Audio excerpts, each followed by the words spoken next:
ഈശ്വരാ, ഈ കാടൻ പൂച്ചയെ കൊണ്ട് ഞാൻ തോറ്റു. കണ്ടില്ലേ ചെയ്തു വെച്ചിരിക്കുന്നത്?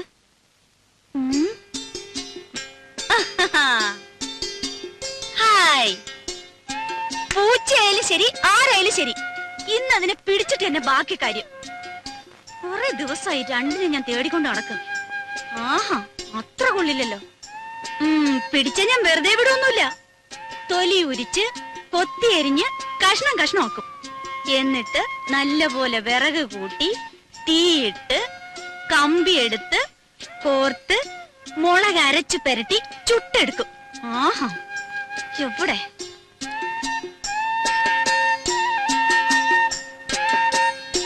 ഇറങ്ങ വെളിയില്, മോശം.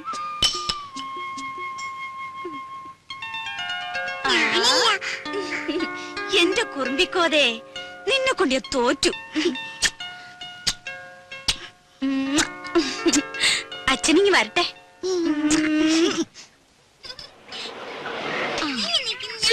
ഒന്നും മിണ്ടാതിരിക്കും പിള്ളേരെ. നിക്കേ ചിന്നു ഇറങ്ങ. ഹായ് മാളൂട്ടിയെ, അങ്ങ് വലുതായല്ലോ. അപ്പച്ചോട് സുന്ദരി കുട്ടി. ഇവിടെ കണ്ട ഓർമ്മയുണ്ടോ നിനക്ക്? ചിന്നുനെ മോടെ ചേച്ചിയാ, ദേടഗോപി മാളൂട്ടി. ഇത്രയും നേരമായിട്ട് കാണാഞ്ഞപ്പോ ഞാൻ വിചാരിച്ചു ഇനിയിപ്പോ എഴുത്തെങ്ങാനും കിട്ടിയില്ലയോ എന്ന്. സ്വർണ്ണ കച്ചവടം അങ്ങനെ പെട്ടെന്നൊക്കെ ഇട്ടറിഞ്ഞ് പോരാൻ പറ്റുമോ? ഇപ്പോഴാണെങ്കിൽ കല്യാണ സീസണും. രമേശ് ചേട്ടന് വരാൻ മടിയായിരുന്നു, ഞാൻ വിട്ടില്ല. ഉണ്ണിക്കാണെങ്കിൽ കുറച്ചു ദിവസത്തെ ലീവല്ലേ ഉള്ളൂ. ഓരോരുത്തരെ അവിടെ വന്ന് കാണാൻ അവന് സാവകാശം ഉണ്ടാവോ? പോരാത്തതിന് അമ്മയുടെ പിറന്നാളും. രാജി എവിടെ? അകത്തെങ്ങാനും കാണും. പാമോനെ, അതെ, ശതാവരി കഴിഞ്ഞിട്ട് വെള്ളം തിളപ്പിച്ചൊന്ന് കുടിച്ചാലോ? കാറിലിരുന്ന് ചുട്ട് മേലാകെ ഉടഞ്ഞു. വന്നു കേറിയില്ല, അതിനു മുമ്പ് തുടങ്ങിയോ രമേശൻ നായർക്ക് ശരീരപ്രശ്നം? ശരീരധനം സർവധനാൽ പ്രധാനം എന്നാണല്ലോ. ശരീരധനം പ്രധാനമാ, പക്ഷെ ഇതും ശരീരത്തിന്റെ ഒരു ഭാഗമാ, അത് മറക്കണ്ട. രമേശൻ നായരെ തമാശ കളിക്കല്ലേ രമേശൻ നായരെ? കഷായം കുടിച്ചോണ്ടിരിക്കുക. അപ്പച്ചേ, അപ്പച്ചേ.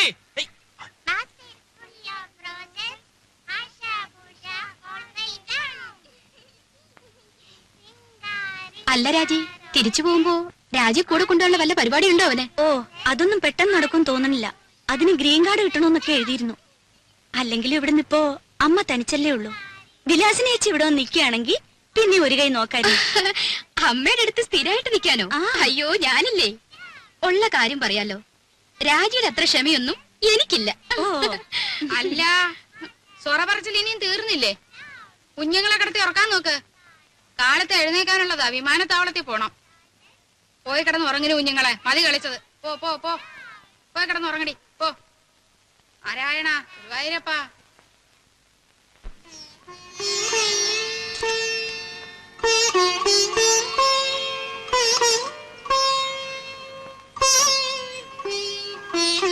മാളൂട്ടി, എവിടെ ഈ കുട്ടികള്?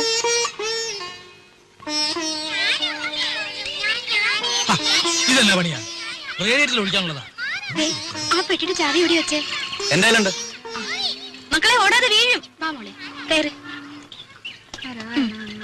ഗോപി കയറിക്കേ.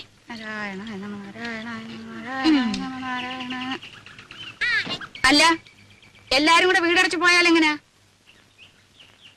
ഇവിടെ ആരെങ്കിലും വേണ്ടേ? അല്ലമ്മേ, രാജ കൂടെ പോന്നോട്ടെ, ഞാനിവിടെ നിൽക്കാം. ഏയ്, അതൊന്നും ശരിയാകത്തില്ല. ഇവിടെ ഒരുപാട് കാര്യങ്ങളുള്ളതാ. ആ ശങ്കരൻ പോറ്റി വരികയാണെങ്കിൽ വൈകിട്ട് വരാൻ പറയണം. അപ്പൊ ഉണ്ണിയും കാണുമല്ലോ. പോവാൻ്റെ വാ.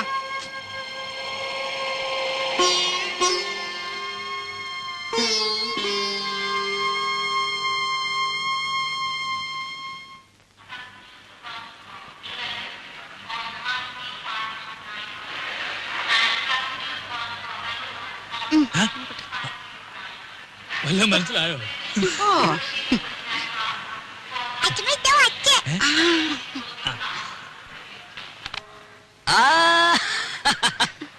മോളെ, എന്റെ മാളൂട്ടിയമ്മേ.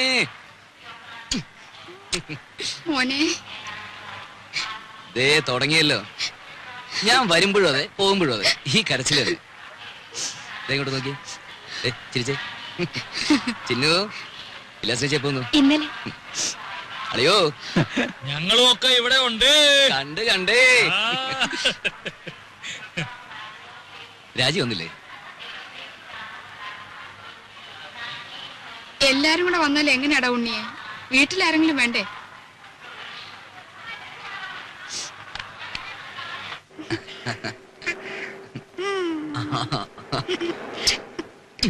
അച്ഛാ, നമ്മള് അമ്മയിലേക്ക് പോകുമ്പോ എന്റെ അപ്പുനെ കൊണ്ടുപോകും. തുടങ്ങി ഒരു അപ്പു. അപ്പൂനെയല്ല ആരെ വേണേലും കൊണ്ടുപോവാ. ആട്ടെ, ആരായി അപ്പു? ഓ, ഒരു ആശ്രയരം പിടിച്ച പട്ടി. അല്ല അച്ഛാ, നല്ല പട്ടിയാ. പട്ടിക്കുട്ടിയല്ല, എന്റെ മാളൂട്ടിയമ്മയ്ക്ക് വേണമെങ്കിൽ ഒരു കൊമ്പനാനെ കൂടി ഞാൻ കൊണ്ടുപോകും. ശരിക്കും? പിന്നെ അല്ല ഉണ്ണി, ഈ ഡ്രൈവിംഗ് ലൈസൻസ് ഉണ്ടെങ്കിൽ എങ്ങനെ അമേരിക്കയിലൊക്കെ? ഇവിടത്തെ പോലെ തന്നെ കാർ വണ്ടിയൊക്കെ ഓടിക്കാം. അല്ല, പിന്നെ അങ്ങോട്ടൊന്ന് കടന്നുകൂടാനുള്ള ഒരു... അയ്യോ, അതിന് ലൈസൻസ് മാത്രം പോരല്ലോ. പിന്നെ തലയ്ക്കകത്തൂടെ എന്തെങ്കിലും വേണ്ടേ? കൊഞ്ച തമാശ. പോടാ അവിടുന്ന്.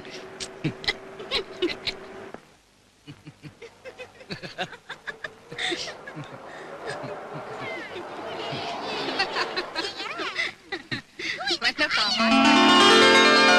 ഞാൻ പോയി പെട്ടിയൊക്കെ എടുത്ത് അകത്ത് വെക്ക്. നോക്കി നിൽക്കാണ്ട് പോയി ഭക്ഷണം വിളമ്പ് രാജി.